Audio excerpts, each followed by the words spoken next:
Really excited to have everybody here. Yeah, sure, give it up for our judges, our contestants. All right. My name is John Torrens. I'm a EEE faculty member, also the Deputy Department Chair, and it is my absolute pleasure to introduce our MC for today. Jack Adler, founder, CEO of Out2Win Sports, was here last year doing this thing, and he's been kind enough to come back today to join us to MC the event, introduce our contestants for this year. So without further ado, I want to hand the microphone off to alumnus Jack Adler.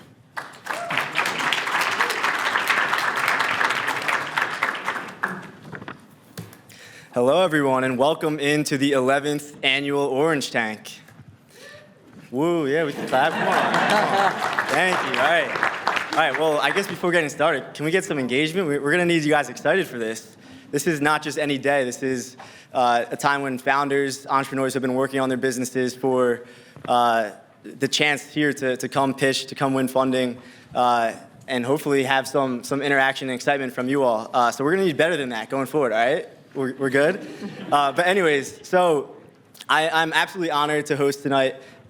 This is honestly extremely surreal for me, as for the last several years I've been on the other side of this competition as someone pitching my business. For a little history, back in 2021, Out2Win, my company in the NIL space, finished in 3rd place.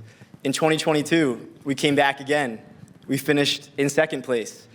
2023, one more swing at it, 1st place. So, all right, come on. We don't need all that. No, thank you.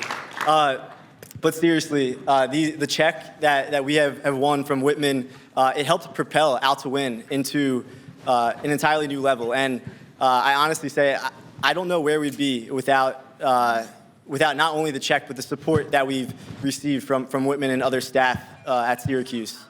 So, before jumping in, I wanted to acknowledge and thank friends and mentors of mine, including Dr. Michael Haney, Professor John Torrens, Linda Hartsock, and the entire staff and supporters of Whitman for making this opportunity possible for student entrepreneurs.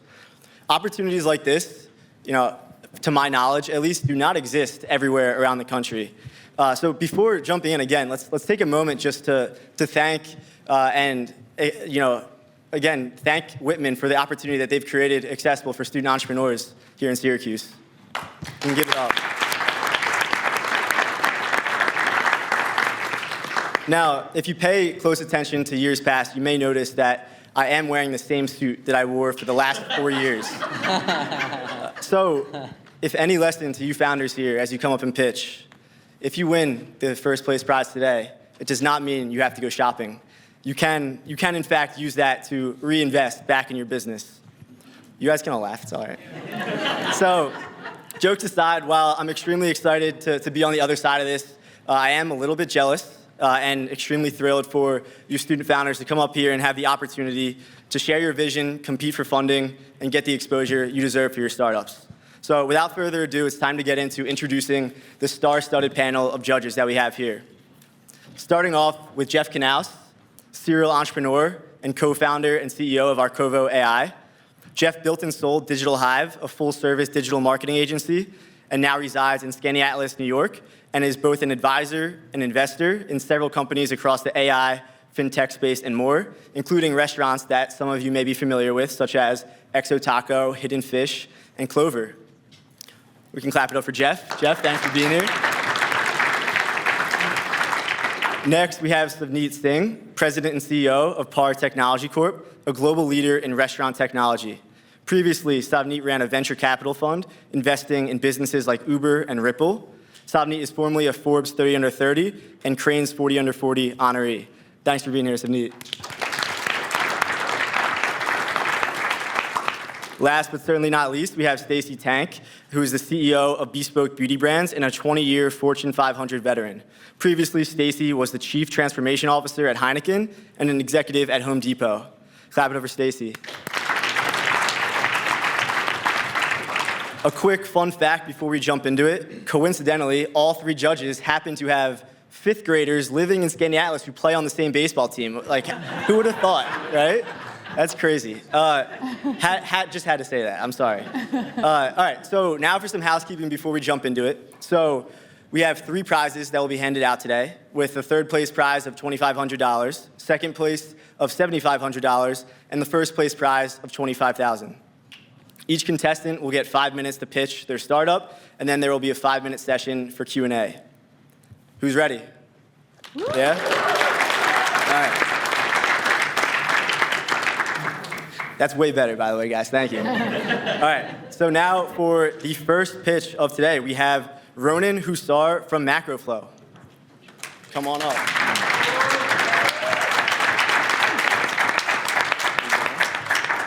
Get him.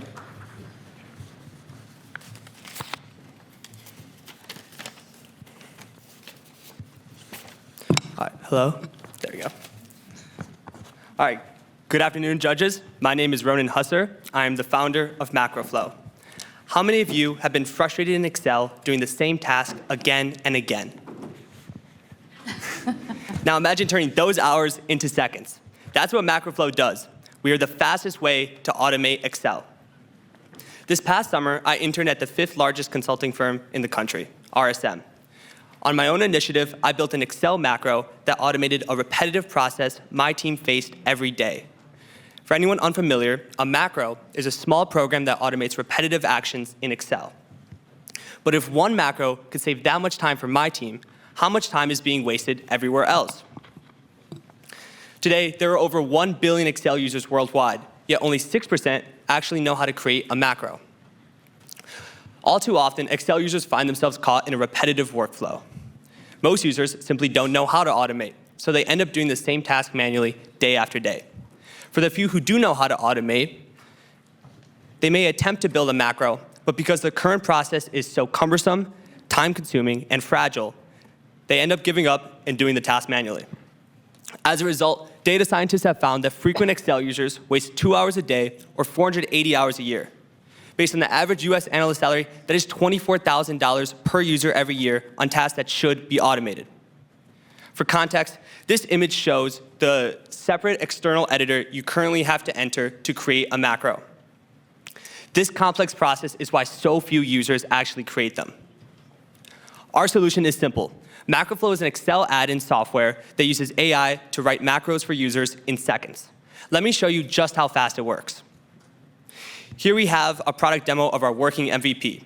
On the left, we have a large income statement, and on the right, we have MacroFlow's interface. Now, if you look here on the bottom right, I'll ask MacroFlow to condense the income statement into groups so we can see our main KPIs. We'll send in the prompt, and then MacroFlow's agent will analyze the worksheet and in a few seconds create a macro for the user to run. There it is. Now look at the left-hand side. We just condensed the income statement or organized every section into a collapsible layout for us to see. This macro is now saved for us to run again in the future. But of course, we're not the only ones automating Excel. Microsoft's Copilot and Agilex also generate macros through their AI task pane. But MacroFlow does more. We actually directly connect to Excel's backend to insert, edit, and fix existing and new macros. The total spreadsheet automation market is $2.5 billion and growing at 12% year over year. Within North America, we are targeting small and mid-sized firms, for they have shorter sales cycles and fewer compliance barriers. By year 3, we are looking to capture just under 1% of the market, or around 1.3 million in revenue. To acquire customers, we're going to begin testing our MVP with 26 student analysts here at Whitman's Orange Valley Fund. After refining the product, we'll launch a pilot with a former employer of mine, DWS, with which we already have a letter of intent. While development continues, we'll build out our HubSpot CRM and continue customer outreach to grow our pipeline. We follow a SaaS pricing model with 3 tiers. Individuals can start for free and then upgrade for $4.99 per month. Small firms start at $30 per user per month, and then we offer custom solutions for enterprises. With this pricing model, we plan to break even in year 3. We seek to raise $260K by the end of year 2 to enhance the product and actually expand our team. Since my internship this summer, We've held customer conversations to validate the problem, built the working MVP you just saw, registered in the state of New York and launched our website, received over 200 comments on Reddit from users eager to share their experience on current Excel automation struggles, and we just deployed our product live on Microsoft's cloud hosting platform. We are seeking to raise $60K by the end of year 1 and seek seed funding of $200K in year 2. Receiving $25,000 today would be a huge first step towards achieving our goal. We'll allocate a majority towards product development, compliance, and cloud hosting, with around $5K going to sales and customer acquisition. Of course, I'm not alone. To reach our goals, I've assembled a team of advisors with expertise in Excel, enterprise IT, and legal. And I've assembled 5 master students to help with software development as we scale. Today, we started with the question, how many hours are wasted in Excel every day? With MacroFlow, those hours turn into seconds. Thank you. Nice.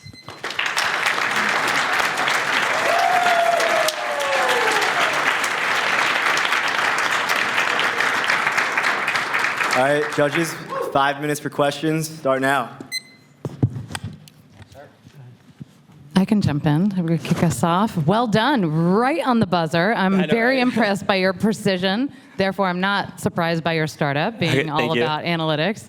I was curious about the training, ramping approach and time. So the macro and the technology that you're introducing will save time once people are up to speed. And then there's an onboarding component where you need to do behavior change, which is always the hardest part. Of course. When you were at RSM and you mentioned that this had deployed system-wide for all their employees, can you talk about how you got people on board to use it?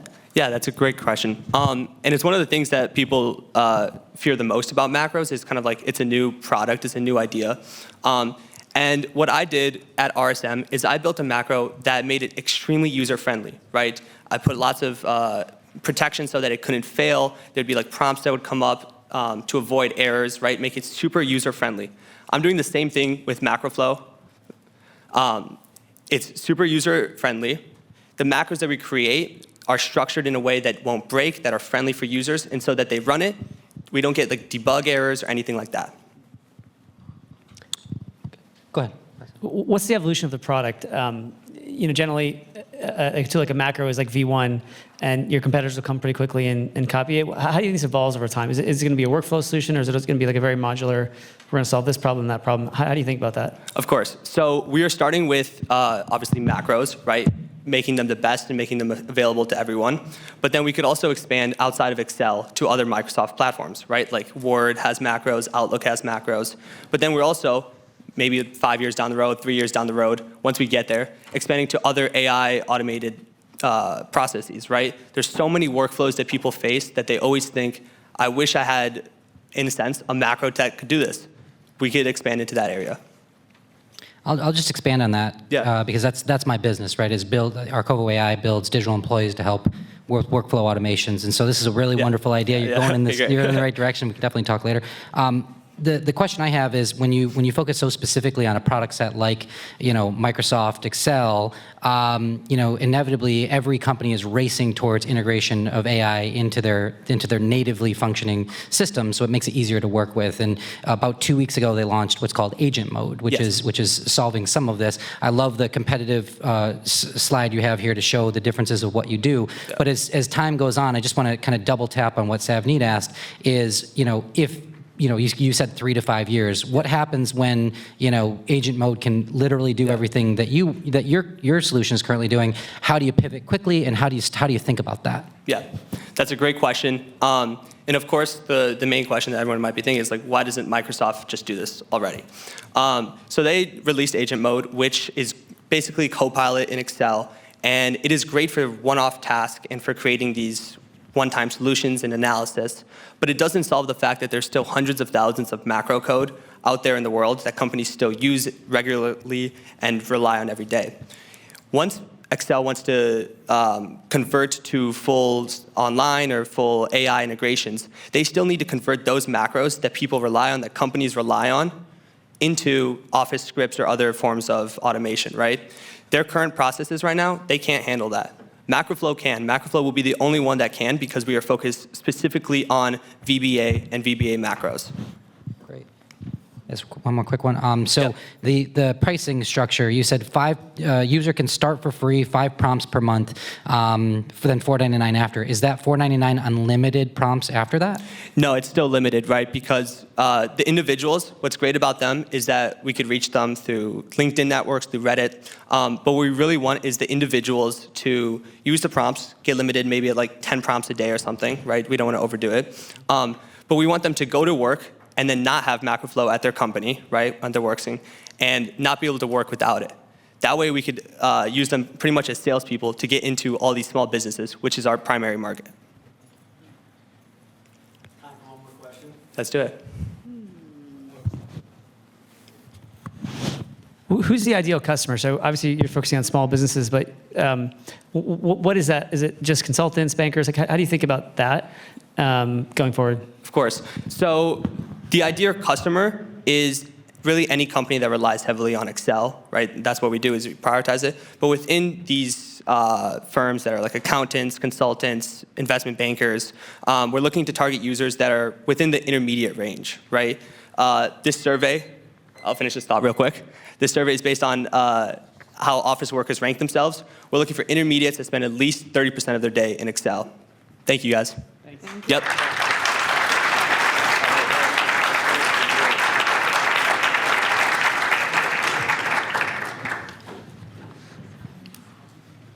All right, it's time for Team 2, Revamped, and Ava Lupkeman. Before we start, judges, I'd be so honored if you take my business card. Sure thing. Thank you so much. Thank you so much.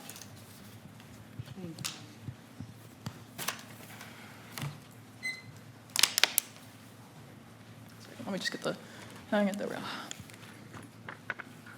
right. Good. Hello, everyone. I'd like to introduce you to Revamped, your one-stop mobile thrift shop. My name's Ava Lupkeman, and I'm a junior environmental engineering student here at Syracuse and the CEO and founder of Revamped. And alongside Aaron Miller and Isabella Carter, we are Revamped. Ever since I was a kid, I have been immersed in secondhand culture. My dad used to take me down to Goodwill, buy me a Beanie Baby back in grade school every time I got a good grade on my exam. Highlight of my day. My mom would take me down to Salvation Armory every back-to-school season, dress me head to toe in secondhand wares. And as you can see, nothing has changed. So you can imagine my surprise when I first came to Syracuse University and realized that the average college student generates over 640 pounds of waste per year, 20% of which is just textiles and apparel alone. And this is due to 4 specific reasons: a surge in lower quality items and synthetic fibers, overconsumption and overproduction of goods, continuous change in fashion trends, and what I consider most important, a lack of donation and recycling infrastructure. So I made Revamped, a mobile, convenient, sustainable, and accessible solution based out of an upcycled school bus, which we have. Our team estimates that per year, per storefront, we can sell over 5,000 articles of clothing. So why would universities and communities want us? Well, we're already here on Syracuse University's campus in partnership with Engineering Career Services, Student Living, Parking and Transit, Center of Excellence, the list goes on, for 3 specific reasons. We cut waste collection costs, reduce overflow, and reclaim space. And for communities, it's simple. We simplify waste disposal for textiles and provide communities, specifically in resource-scarce regions, with affordable mobile pop-ups and thrift locations. Our customer acquisition strategy is simple. We're currently in the process of creating market personas and market studies to basically understand our consumer and how they best interact with our 3 main revenue streams: textile recycling opportunities, e-commerce sales, and event sales through pop-ups and mobile thrift stores. Our market metrics in the United States has absolutely grown since the trend of secondhand retail has expanded since COVID-19. Estimated currently at $403 million over a 7-year period, Revamped estimates a 1% penetration of this market, predicting $4.3 million in early revenue stage growth, setting the stage for long-term expansion. Our market breakdown's simple. We're not just a business, we're a movement, one that addresses a need, not just convenience. And we do so in a 3-tier go-to market strategy. Campus integration through utilization of already existing entrepreneurial ecosystems, experiential retail through pop-up locations, and we're currently laying the foundation for scalability to other universities through our ambassadorship program for the spring, launching this spring. So why choose Revamped? Well, we're a mobile, slow fashion, eco-conscious model based out of an upcycled school bus with zero procurement costs and high profit margins. Our current found inventory over a collection period of 8 weeks here at Syracuse University is $28,000. Our team is confident that we have an estimated annual potential here at Syracuse University, not even counting for peak move-out period of $50,000. Over the 4,000 institutions nationwide, that accounts for nearly $212 million worth of good quality clothing gone to waste each year that I could otherwise revamp. That's a big market potential if you ask me. Our financial overview is simple. We have low operating leverage, a high gross margin of around 60%, and an average sales amount of $15. Our revenue streams are retail sales, community retail programs, and waste collection fees, as previously mentioned. Now, as of fall of 2024, this September, we have broken even. We have a total net profit generation currently of over $11,000 and have a projected gross margin in year 2 of nearly 55%, with a total net profit generation after year 3 of over $135,000 with 2 to 3 storefronts open. So I said we already broke even. Let's go into my other traction. We're legally incorporated in Virginia. We've purchased an e-commerce domain, purchased, outfitted, and registered our first bus mobile storefront, have a sponsored donation program launched through the Center of Excellence here, expansion reach out to a variety of colleges, including Lemoyne, GW, and Lewis and Clark. We have weekly scheduled markets on South Campus, and we've raised $34,000 to date.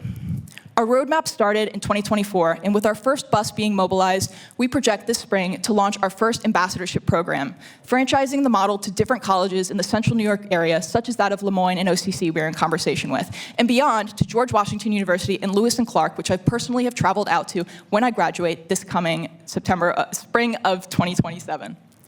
Our ask is simple: to invest in more than a business, but investing in changing the way we manage textile waste. A measly $25,000 to change something in perspectives and expand our market reach and market potential. I'd like to briefly thank my advisors, Lori Vogel, the previous VP of Nike's Material Science. So what do you say, judges? Reduce, reuse, revamp?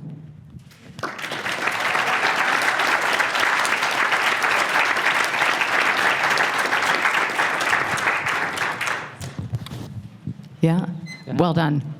Very, very passionate delivery, which I appreciate so much. I was curious if you could clarify the idea for me, whether garments, you're collecting garments, so let's say I grow out of something or I get very fit and it's too big on me now, let's be positive, and you collect that garment from me. Is that garment then being transformed in some way and sold again, or that fabric and those fibers are being changed and then recycled or somehow sold for use again as a new raw material? So currently we are, with this $25,000, would invest in technology to actually reduce these clothing that can't be salvaged, for example, with holes or stains down to the fiber optic level to resell back to people in basically fabric sheets. You know, the average, for example, fashion design student spends over $7,000 a semester outside of tuition just on textiles. But right now, we currently do refurbishment of materials, we do upcycling, and we sell materials as is. I have a pretty colorful background in high school. That was my side gig in making I was a car washer, and the way I made extra money to, save up for college was basically selling clothes that I found and figuring out that pricing margin and basically how I can make profit off of that and how I can upcycle it to really fit the ongoing trends. So to be clear, the money that you could win today, you would buy equipment that would help you do the actual fabric recycling so you could sell it to fashion houses? Not just even buy the equipment. With that, I could not only buy the equipment, but launch a secondary mobile storefront to go to different colleges. So we could capture so much more textile waste and serve so many more, not only student populations, but underserved communities within Central New York. We're trying to bridge that that gap in infrastructure. You need a private vehicle or good public transit to get anywhere nowadays. But so many people don't have access to that, and that's what we're trying to address. How do you view the moat of the business? So if you're successful, what prevents every enterprising student at every campus to outfit a bus and do the same thing?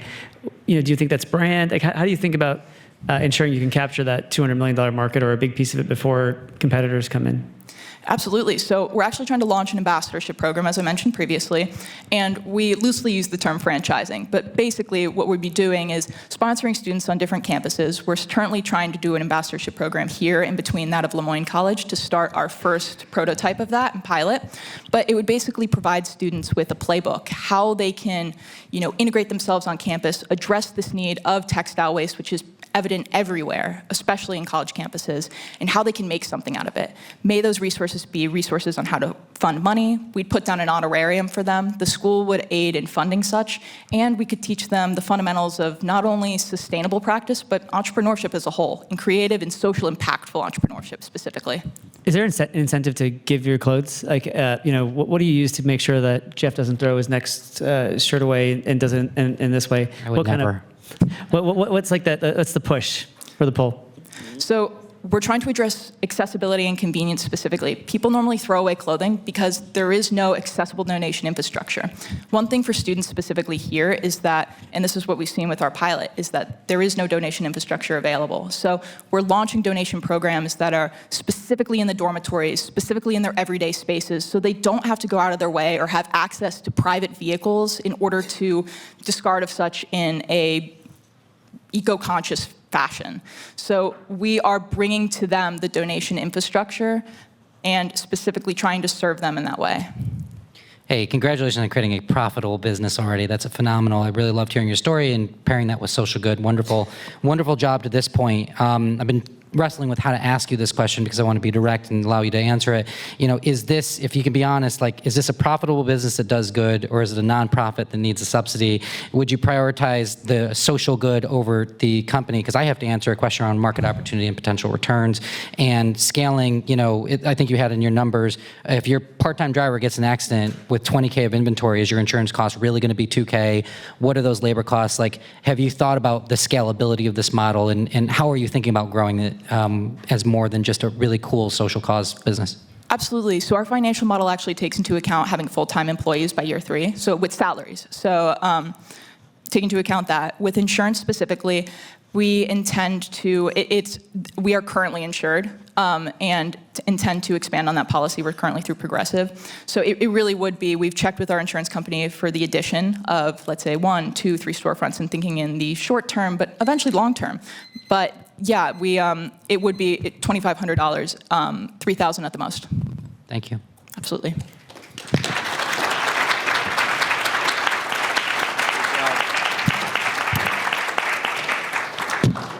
Now introducing Team 3, Marhold Space Systems and Frank Marin.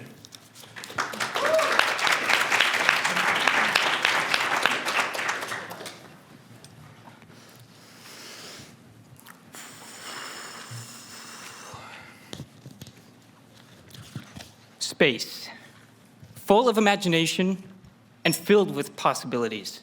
But what if I told you that a lot of these possibilities from space can have a direct impact on Earth right now? I'm talking about the problem of forever chemicals. Over 200 million Americans have PFAS within their drinking water. These virtually indestructible man-made chemicals are linked to various cancers, developmental disorders, and more. And as of right now, there is no cost-effective or scalable solution to completely eliminate this problem. So Marhold has developed a proof of concept for what we call the Aquavex, a surface treatment system. Using advanced plasma technology, we can actually shock these toxic PFAS chemicals, completely breaking them down, producing safe and clean drinking water. And the market is huge. It's over $400 million with a CAGR of 11.2%. But that's not the most important thing here. What's most important is that the EPA has finally started enforcing their drinking water standard, which forces our primary target market and others, such as the municipal water treatment facilities around here, to really look for long-term and sustainable solutions to this problem. Upon early customer discovery, we've realized that our ideal customer is using technology for active PFAS monitoring, looking for active reinvestment to modernize their facilities, as well as being able to be a unique size between big and small, where quick decision-making is essential. We're also looking at service contracts for annual maintenance, monitoring, and modifications, and a pay-per-gallon treatment to service smaller sites and address pilot programs. Now, one thing I'd like to note is that this proof of concept does work. We have proven it. And because of that, we've been able to actually get a written commitment from SUNY ESF to use their lab space for about 3 years. And through this customer discovery, and along with that partnership, we've been able to have a warm introduction for a local municipal site right here in Syracuse, New York. Now, when looking at our competitors, we've noticed that they use a variety of different technologies. However, they have various kinds of expensive equipment, toxic byproducts, and aren't the most economical. Among our competitive advantages, we'd like to personally note that SUNY's ESF is going to let us use their PFAS detection invention, which can actually detect this chemical within seconds, compared to labs that take hundreds of dollars and weeks to do the same. Now, besides our partnership, I'd like to share a little bit about our team.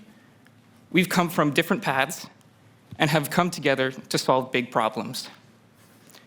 It's very important to us that we're able to help address these issues. But what's really bothering us is that we don't have the funding to continue. So therefore, this $25,000 would help us for prototype development, filing for a provisional patent, and further customer discovery. Among the next 12 months, along with those goals, we're going to position ourselves for a seed round where we can then scale. But the long-term vision is to eventually go towards space R&D and manufacturing to provide technologies that can help astronauts within space stations, on the moon, and more. So what we're saying is, although this is meant for space in the long run, we can really help people right now, today. Thank you.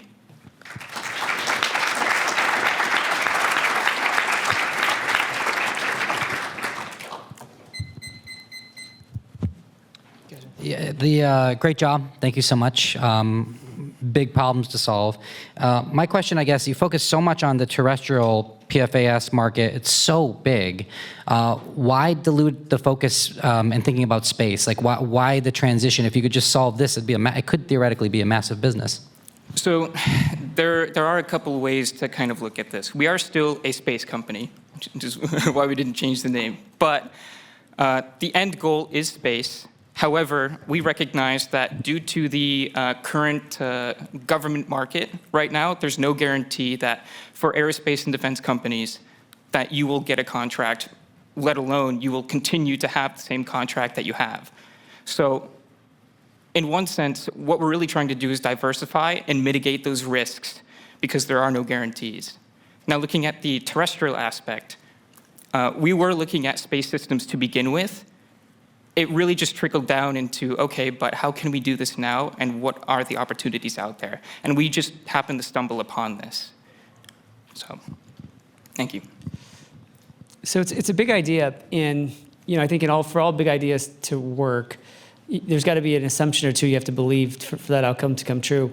What's the assumption? Like, what's the belief we have to take that this is actually going to turn out? What's something in your model that you're like, this has to happen in order for this to work? In terms of this product as a whole, or do the company? Is it a technical outcome that we have to believe? Is it a market that we think, hey, the market needs to believe in this? But like, what's the leap of faith we have to take that this will actually work? Right. So kind of going back to our team, for example, a couple of things do have to happen. One, $25,000 would be nice. But in a further sense, that would provide us some protection for IP to protect against other companies that might want to look more at us as a company in terms of how we're progressing. It's also going to help us with figuring out how we can provide a more niche market towards a lot of these municipalities. One thing I would like to note is that New York State is actually forcing these municipalities, both public, private, whatnot, to actually find solutions for this specific PFAS issue. So there is very rich opportunity out there in just New York State alone. It's really about leveraging the network that we have, this newly formed partnership with ESF that's really going to help us, especially with the professor who is associated with water quality in general. So he's very well connected. So just to clarify the idea from my own understanding, so you have discovered a way to shock forever chemicals out of water with no negative environmental impact that none of the competitors in the market have, right? Right. Is that a fair summary? So that's amazing, so well done. Have you thought about protecting the IP and then licensing that technology to some of the existing businesses out there?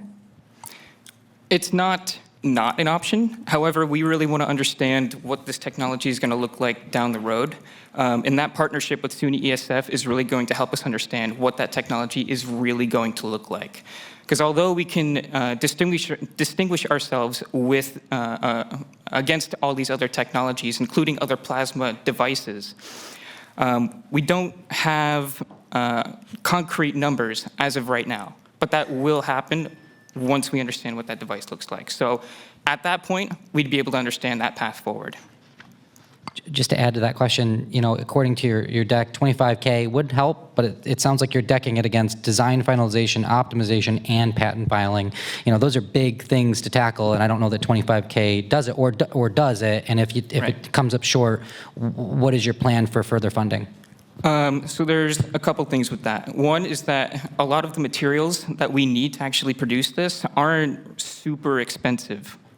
So we can have multiple iterations without worrying about what that final design is going to look like. We might have to spend some money out of pocket, but it's not going to be thousands and thousands of dollars. The real expense comes out from the glass that we're looking to manufacture, as the glass is going to be a surface that the plasma and the water are going to be a barrier for. So there is that, but also there are grants available to help produce these technologies from multiple different agencies to help really solidify not just the technology, but how to commercialize it. And then the long-term vision around space, it would be the same technology application because there are forever chemical issues in space as well? Well, one thing I wasn't clear about was that this can actually work with other contaminants too, from bacteria to fungi and biofilms, I believe. So it captures all these different variety of chemicals. So, thank you.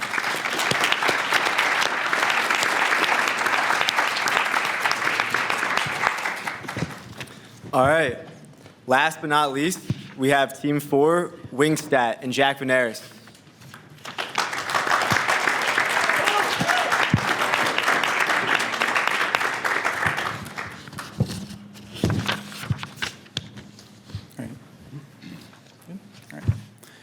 It all started when my lifelong love of airplanes led me to become a pilot.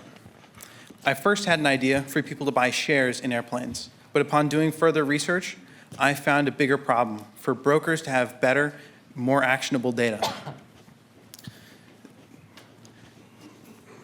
With my major being data analytics, I knew I could solve this problem. Hi, I'm Jack. Let me tell you a little bit more about the aviation industry. There are over 1 billion passengers in the US every year. 2% of this is private and corporate flights, comprising of 20 million charter passengers and 1 million passengers that own the airplane themselves. These owners own airplanes that cost from $1 to $70 million, with yearly expenses of $1 to $3 million. There are two types of owners: individuals with an average net worth of $190 million, and companies with an average value of $500 million. Both of these types of owners go through brokers to buy and sell these airplanes. And these brokers need good data to best serve their clients. And that's the problem. Getting aircraft sales data is inefficient and expensive. But Wingstat is the solution, with an online platform that provides this sales data, where we have comprehensive market insights for aircraft, verified sales data to eliminate the need to spend this time and money, and AI-driven aircraft condition analysis to eliminate any guesswork for valuations. This is all combined into a streamlined platform for brokers, buyers, and sellers. Here's a snapshot of our Wingstat platform. This is the home page where users can see various stats about aircraft. Our current market page, where users can see all aircraft listed for sale. Ownership information, where users can see all aircraft registered in the US today. as well as recent sales, where users can see all transactions across the market, and aircraft information. From research we've conducted, we've found that companies spend up to $500,000 on research staff each year for the numbers that we have on our platform. This means that we can save these companies a ton of money. Additionally, aircraft sales are going to grow to over $74 billion by 2032. This means that $500,000 is only going to continue to grow unless they switch to Wingstat. We serve two types of target users, individual brokers and large brokerage companies. We serve the individual brokers by giving them a leg up with our data and allowing them to effectively compete with the large companies. And we serve the large companies by allowing them to reduce their overhead, hire less employees, and save money. We have three revenue sources: yearly platform subscriptions for the brokers and companies I just discussed, individual market reports for a specific aircraft or the general market, as well as aircraft valuator tool reports, where anyone can input their aircraft specs and be presented with a fair, unbiased valuation backed up by live sales data. $3.3 trillion of new aircraft will be delivered by 2043. This is a huge opportunity for us because these aircraft will all be resold on an average every 3 to 5 years throughout their 35 to 40-year lifespan. This means that the need for Wingstat is going to grow exponentially in the next couple of years. Now, we do have some potential competitors, JetNet and Amstat, but I can tell you exactly why Wingstat is better than both of them. JetNet and Amstat don't have real-time sales data. They don't have a cost-effective solution, and they don't have transparent data sourcing. Whereas at Wingstat, we have all of these, and we charge half of the competition. To date, we've done over 65 industry interviews. We are on track for a Q4 2025 MVP completion. We've incorporated, talked with several industry advisors, trademarked the Wingstat name and logo, as well as attended the world's largest business aviation conference, which I just got back from yesterday. In Q4 2025, we are finalizing platform development. We will launch our pilot program and website. By Q2 of 2026, we are shifting towards customer acquisition, which I'll talk about later in this pitch. And by the end of 2026, we're looking at $500,000 in ARR. For customer acquisition, we'll be targeting IATA and GLADA brokers first. This comprises 61 firms that do over 80% of the transactions in the market. These are the top firms and the most trustworthy, which is why we are targeting them first. In 2026, we are looking at doing $500,000 in revenue and becoming profitable. In 2028, this is going to scale to a 300% growth, which equates to $1.68 million in revenue, which is pretty good. These are the people behind Wingstat. Noah Wallach and his team at Hope OS are currently finalizing the MVP, and these are the industry experts that I have talked with who have helped shape the vision and the feel of the Wingstat platform. Today, I'm asking for $25,000 for four main reasons: product cost, team expansion, cloud infrastructure cost, as well as a CRM tool. Thank you.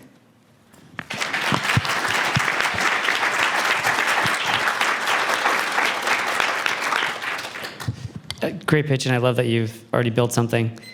I guess my question is, do brokers want this? Opaque markets, like opacity leads to margin. If I'm a broker, I actually don't want people to know the prices of my deals because I can squeeze more out of the end customer.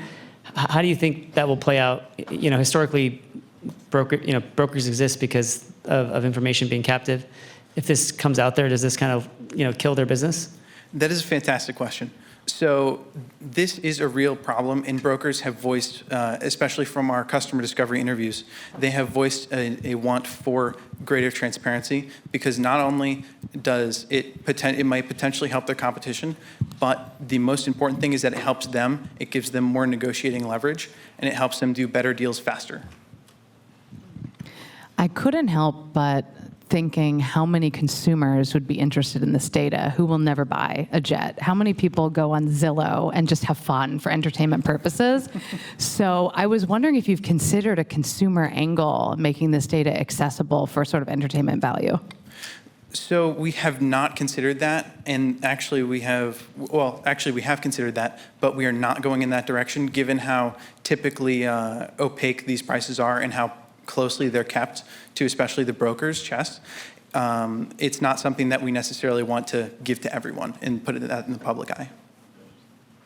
In these customer discovery meetings, you're saying that there's definitely a definite need for it. Has anyone said, yes, we're ready to move forward? Because I think to build on Savneet's point, sometimes that proprietary knowledge is a broker's advantage. And in order to subscribe, it sounds like they have to give the advantage. It's a little chicken and egg, right? And so, in order to get the customers, you have to have the data. And in order for the data to get there, you need the customer. So, can you talk through that a little bit? And has there been anybody that said, yes, we're at, like, have you validated pricing? Has anyone been like, yes, we're ready to sign up today? Yes. So actually at the Business Aviation Conference I just attended, we have found several companies that are willing to come on for our beta test, as well as a couple other individual brokers who have also expressed interest in joining the beta test as well. Generally, when markets come online or become transparent, you're either doing it to bring down price or increase volume. Like, is there any idea of making a marketplace here one time, or is it really an effort to help just create transparency? What's like the end goal for you?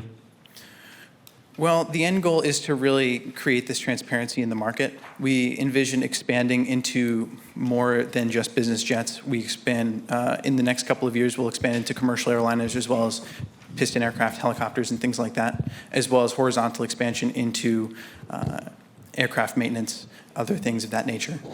So really the end goal is to create this more transparency in the market. And to the point around Zillow, like, is there an opportunity for revenue shares, sending deals, sending leads to some of these brokers? That could be something to think about. You mentioned admin review to make sure to validate the data. What happens when you're processing 1,000 transactions a month? Like, how do you scale that piece of it? It's a great question. So essentially, one of our main ways that we validate our submissions is through our dual verification system. So both sides of the transaction are going, both the broker, that is the sellers, and the buyer's representative are going to be submitting the data. And from that, we can cross-reference and ensure that it is correct and valid, and we can do that automatically. So that will allow us to scale much easier. And if it's not correct, what would you do? If it's not correct, we will be able to send them a notification and bring it back to them for revision. One of the reflections I had was, how do you take this from a $3 million or $5 million business and make it a $100 million annual revenue business? And maybe that has to do with some of the expansions, the adjacent expansions that you talk about. How big could the business be 10 years from now if you expanded? Well, the business it really depends on how much we want to expand and in kind of where we want to go with it. So the other revenue streams that we will get from expanding into piston aircraft, helicopters, as well as commercial jets, that gives us much more revenue. But expanding into maintenance as well as other aspects horizontally, we haven't necessarily done the numbers on that yet, but that will give us much more revenue.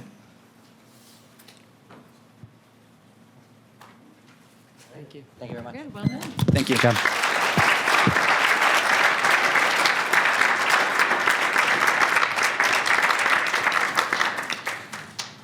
All right, can we get one more round of applause for all the founders today? Thanks.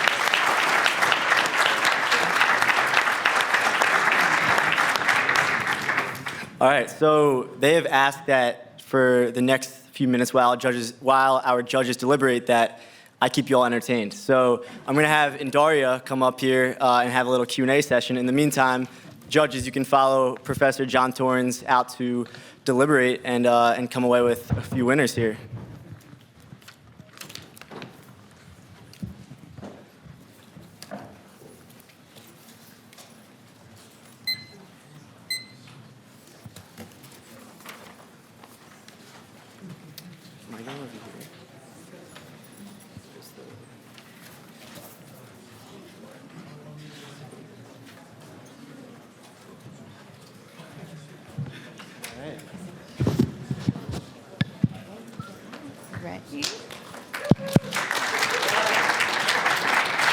Hello, hello.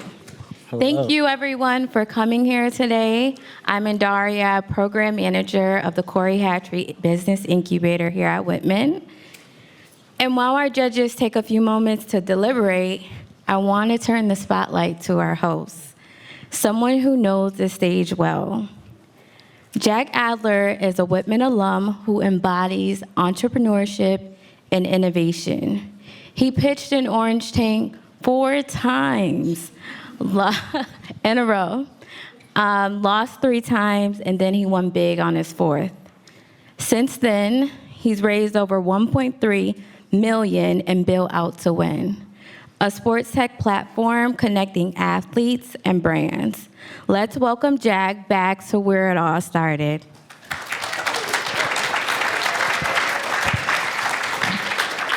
So you ready, Jack?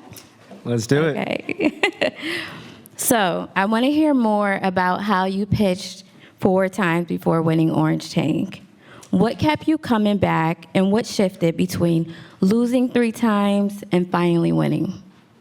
Yeah, I mean, I remember those 3 times when we didn't finish in first place in Orange Tank being a very mixed feeling. One, because while we didn't come away with the first place prize, in the process of building our pitch, we learned more about ourselves and our business just through the process of actually building a pitch, practicing a pitch.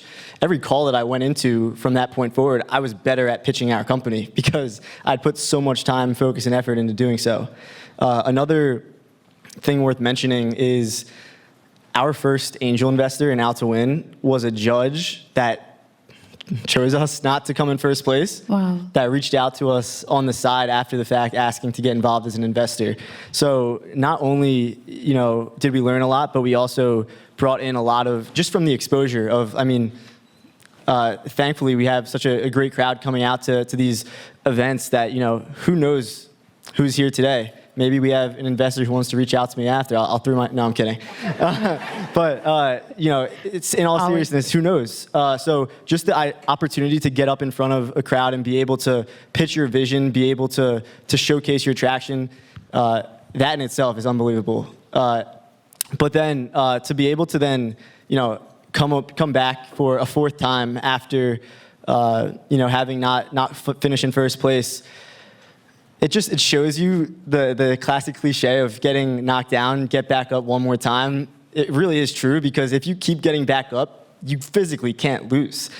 Every single time that we lost, we took our feedback, we refined our pitch, and we kept coming back. At one point, I was going to win this thing. I was not going down without a fight. I was going to come apply for a 6th year if I had to. But yeah, it really was, the process of just, it forced us to continue getting better. And I'm thankful for that in retrospect. And I feel like it takes certain characteristics to be a successful startup founder, and that I've always seen in you. Sometimes I would come to clock in and you'll be here way before me or even overnight. And so you also came through Whitman's EEE program. How did that experience or mentors here help how you built Out2Win? Yeah, entrepreneurship, naturally, you can learn more outside the classroom than you ever can inside the classroom. That being said, the program they've built here has been, essential in a lot of the day-to-day of building a company from the ground up. I struggled a lot with my attention span in school, because I would always, be thinking about, I started Out2Win for context as a junior at Syracuse. Mm-hmm. So I'd be sitting in class having, whether that be messages from clients or team members, and it was tough to focus. The classes that I took with professors like John Torrens and others specifically within the entrepreneurship program here, it kept me engaged, and it felt directly applicable to things I was dealing with literally right after class. So much of what I learned in EEE, I was able to apply directly into the day-to-day.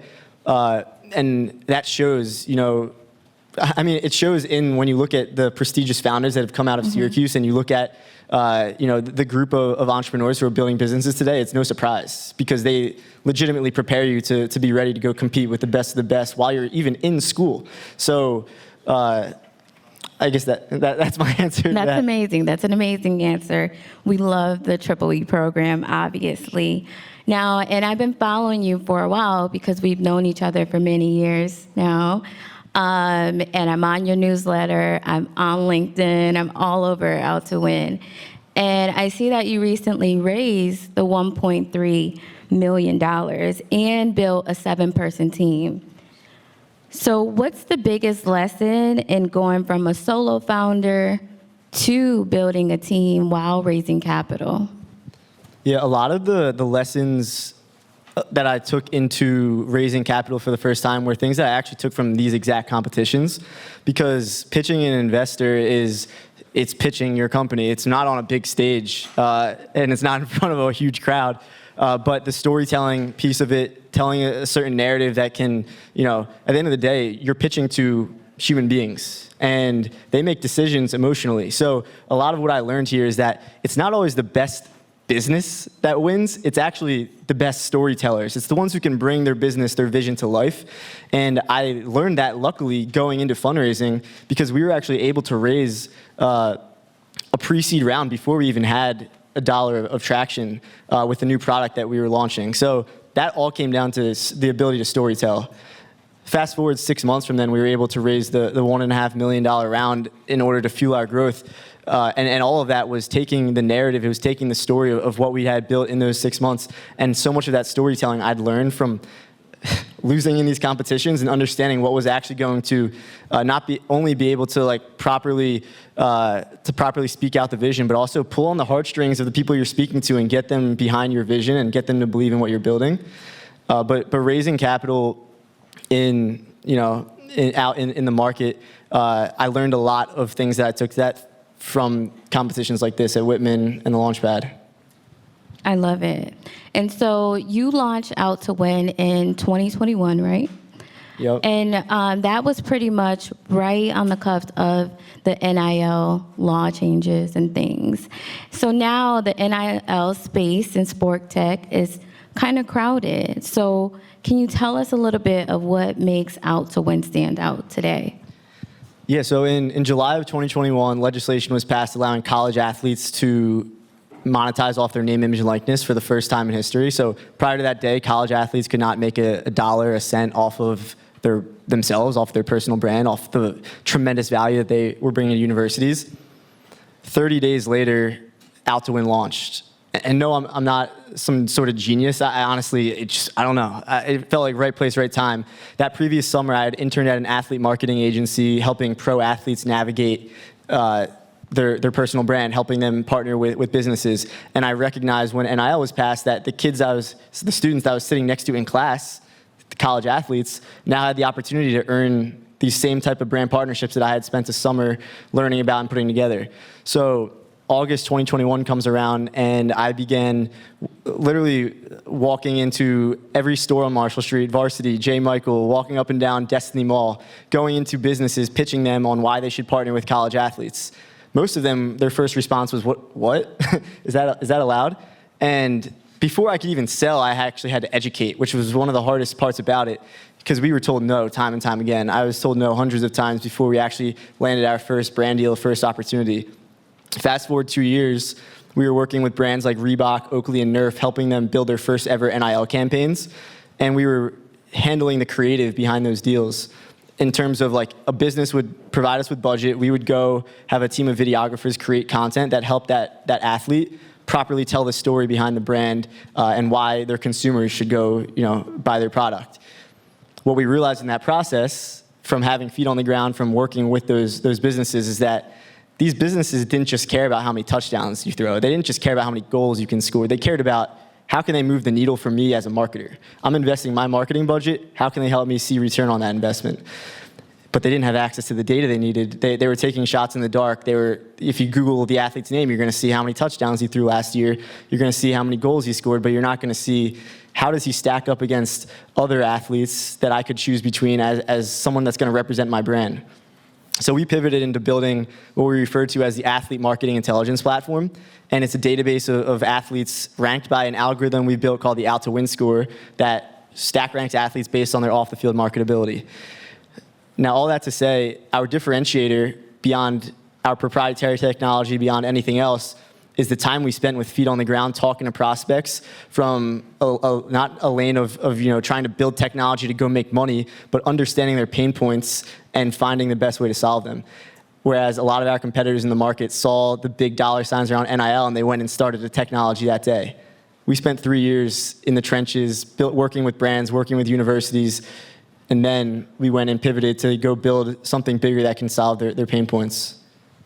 I love it. It's nothing like getting your boots on the ground and going into those trenches and trying to identify what the pain points are. Now, you touched a little bit on everything, storytelling, creators, content, and we're seeing athletes and creators across every industry building real influence through storytelling and content. What role do you think storytelling play in building a brand of influence today, and not just in sports, but overall? Yeah, well, storytelling is everything, but it's also about the way that you tell a story. And the most cliche word that I hear time and time again in my business, in the creator economy, is authenticity. And that the word does get thrown around a lot, and it almost like loses its value because of how much it's thrown around. But I'm going to throw it around. The authenticity, like being able to truly be organic and honest around the behind the scenes of what's really going on, because let's be real, social media is a highlight reel. All you see is the wins.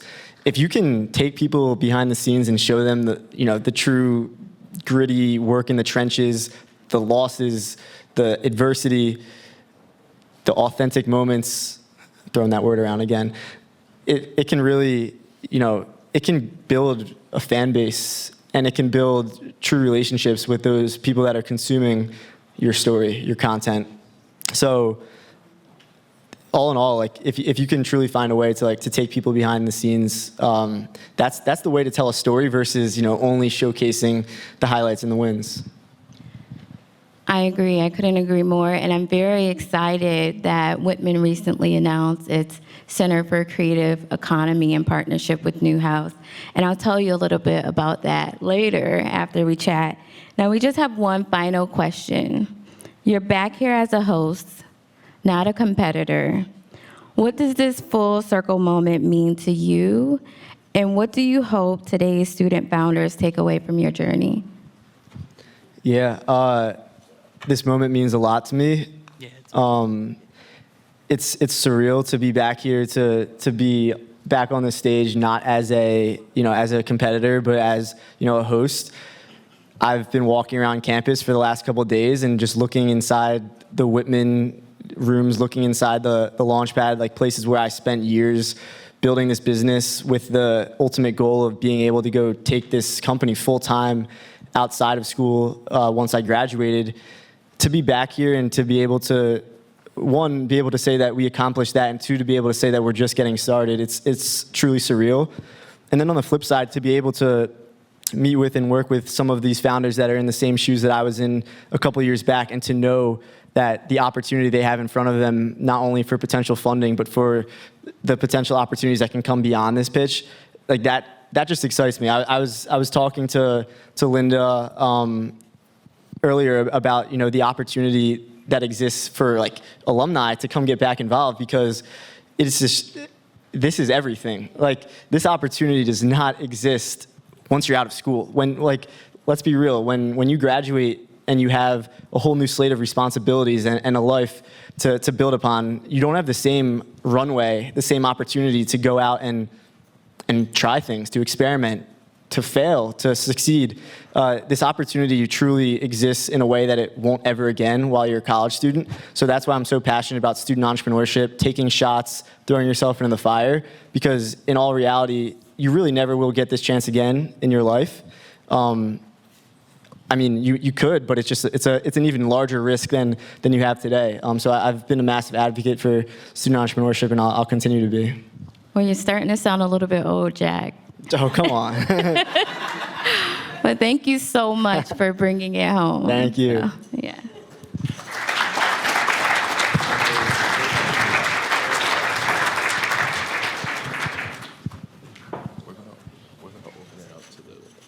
Oh, okay. All right, we're going to open it up to the audience for Q&A. Who wants to ask me a question? No one, really? What do you know now that you wish you knew 4 years ago when you were in their shoes? Lots. You want to ask that again?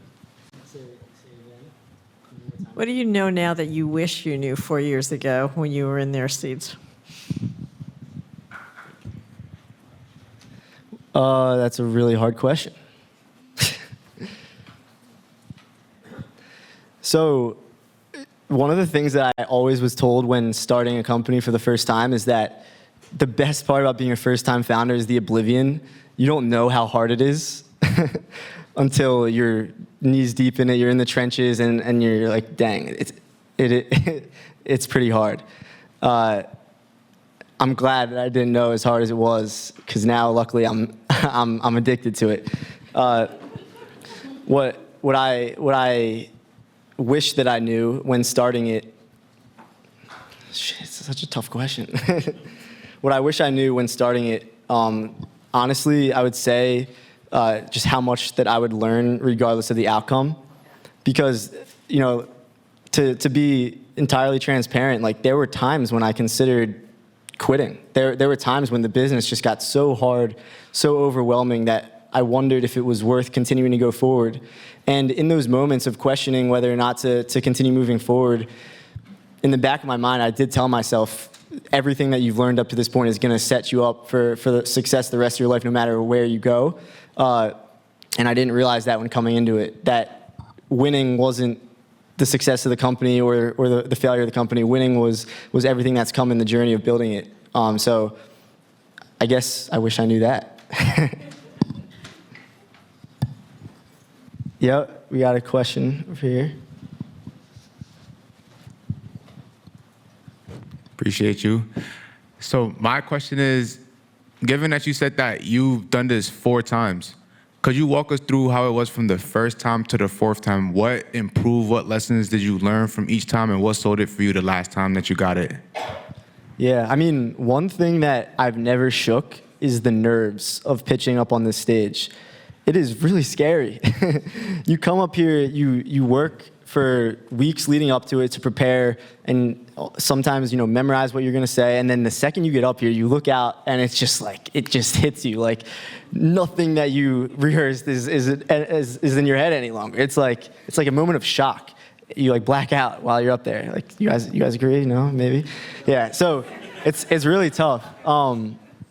And I didn't shake, like, until from the first time to the last time, I didn't shake it. So sorry, guys, in advance. It doesn't get any easier.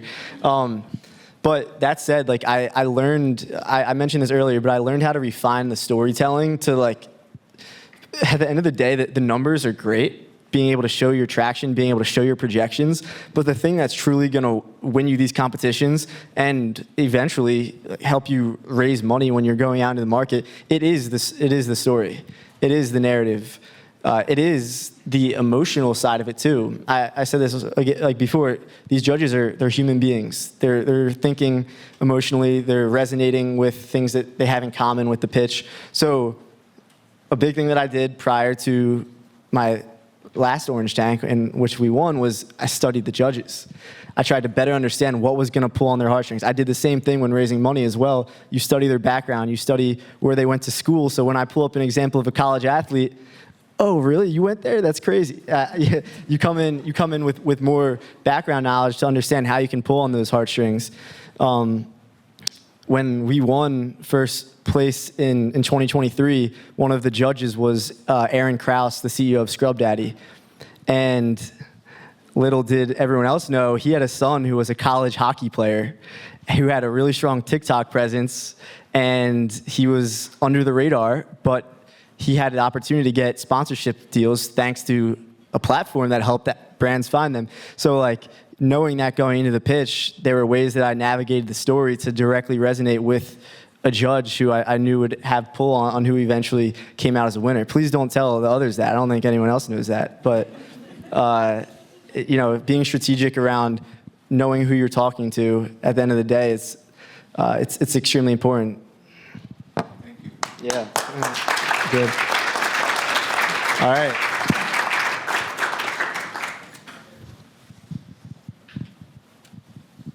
So they're coming in now. So you want to kind of, I'll take this from you. Cool. All right. It sounds like, I'm Jack, by the way. I was just over there few seconds ago.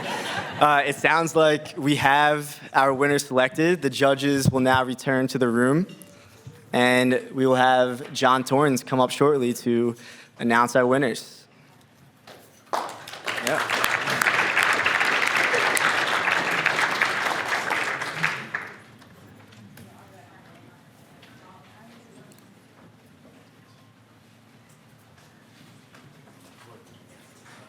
Cue the Jeopardy music.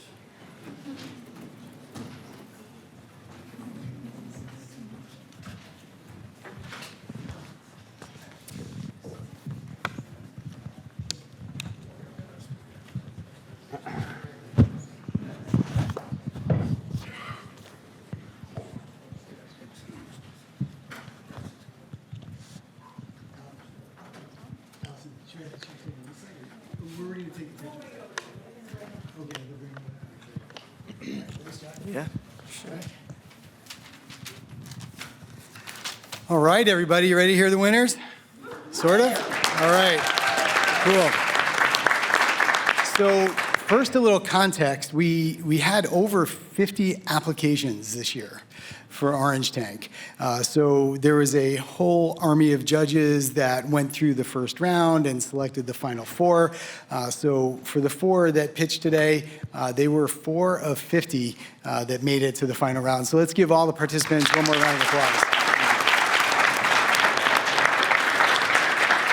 All right. And also, a great thanks to our judges, Jeff, Savneet, Stacy, for giving generously of their time and being here for our students. Thank you so much.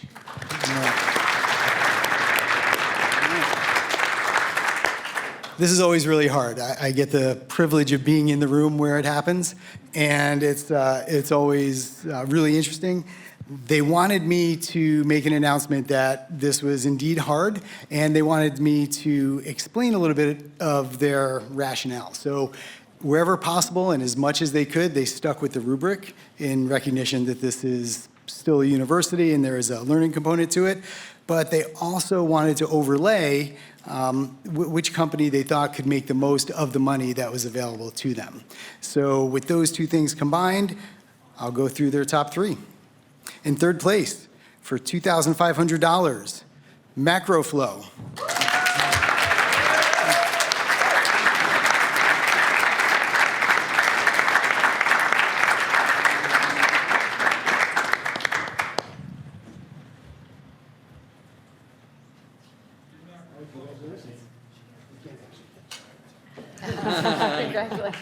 All right.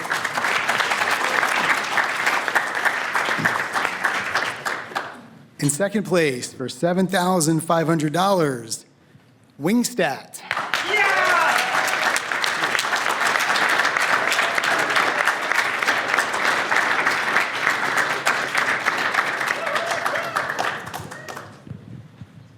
Nice going, Jack.